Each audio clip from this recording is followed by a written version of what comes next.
Ο Φάνης στα νιάτα του ήταν ρέμπελος.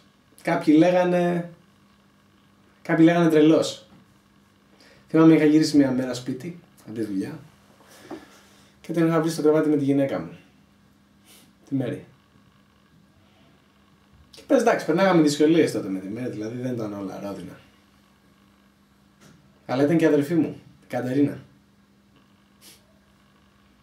Και εντάξει, θα μου πεις καλό παιδί ο Φάνης. Καλό παιδί, μια χαρά παιδί, θα χαιρόμουν να τον έχω άντρα της αδερφής μου.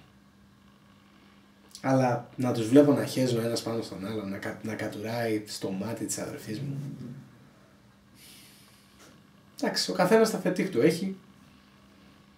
Δικαίωμά του. Και ο Φάνης σεβαστό. Αλλά να το κάνει stream στο ίντερνετ, να το βλέπει όλος ο κόσμος, να το βλέπει η μάνα μου, ο πατέρας μου. Εντάξει, και εμένα τι με νοιάζει. Το βλέπει ο κόσμος. Αλλά να το βλέπει η γιαγιά μου. Η γιαγιά μου να βλέπει να τα κάνει αυτά τα πράγματα στην εγγονή της. Έμεινε αποκεφαλικό. Πέθανε. 80 χρονών γυναίκα βέβαια θα μου πεις. Είχε ζήσει τη ζωή της. Την είχε ζήσει σίγουρα. Αλλά ρε Φάνη, να την ξεθάψεις ρε Φάνη. Να την ξεθάψεις και να τον έχεις και αυτή μες στο κρεβάτι.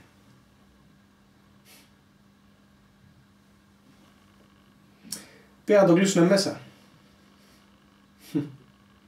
Κομπρολαγνία, ποδολαγνία, φοροδιαφυγή.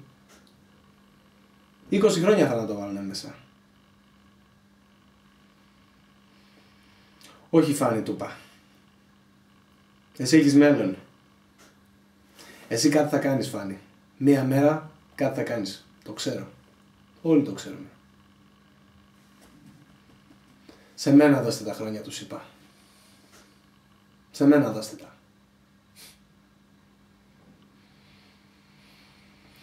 Ήταν δύσκολα χρόνια. Ήταν δύσκολα χρόνια.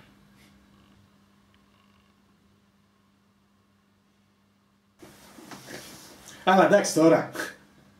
Περασμένα ξεχασμένα αυτά. Τα θυμάμαι και γελάω.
Με το Φάνη γνωριστήκαμε στο νηπιαγωγείο. Ψέματα. Ακόμα νωρίτερα. Στο πρανήπιο. Ήδη από τότε είχε πάρα πολλούς φίλους. Όλοι οι συμμαθητές μας τον λατρεύανε. Θυμάμαι έμπαινε στην τάξη και του πετάγαν πέτρες. Φύγε από εδώ, βρωμιάρη, και μην ξαναγεννηθείς, του φωνάζανε. Λόγια σκληρά μεν στην επιφάνειά τους, αλλά τα οποία κρύβανε μια βαθύτατη αγάπη για το Φάνη. Όταν έμπαινα στις τουαλέτες, θυμάμαι να βλέπω το συμμαθητή μας τον Γιώργο τον Κούρο να έχει βουτήξει το Φάνη από το σβέρκο και να τον πιέζει να το βουτάει με τη μύτη σε μια κουράδα που ο Γιώργος την είχε κάνει μόλις λίγα λεπτά πριν. Μόνο τα μάτια του Γιώργου να έβλεπες. Καταλάβαινες ότι το έκανε απλά επειδή τον αγαπούσε. Και ο Φάνης, προφανώς, το ήξερε.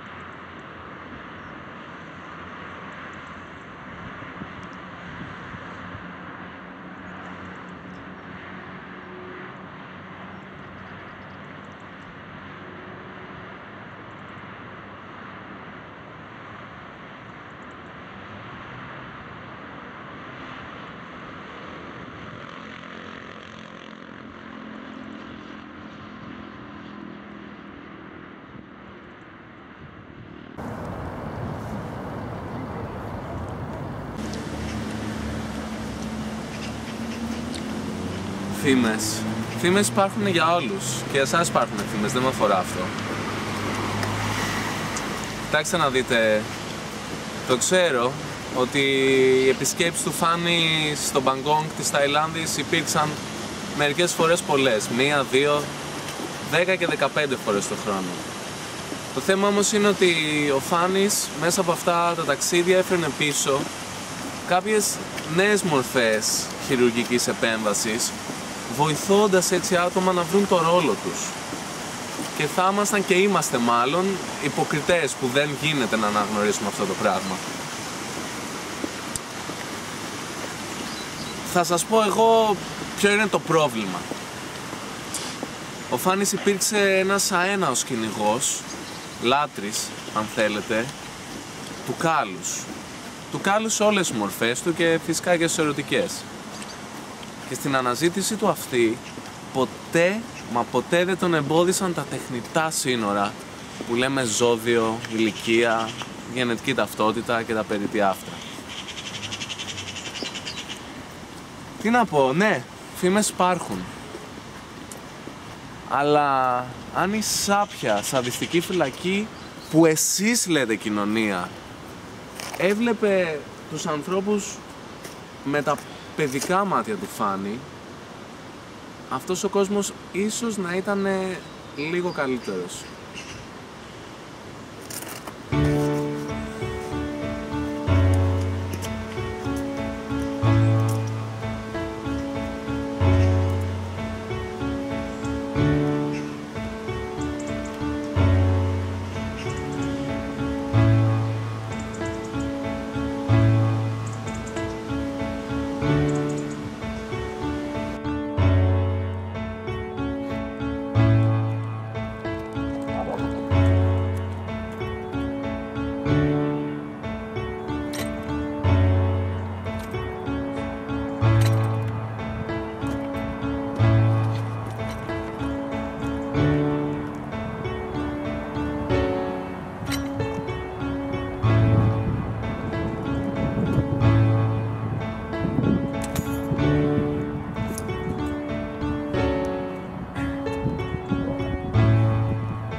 Bye.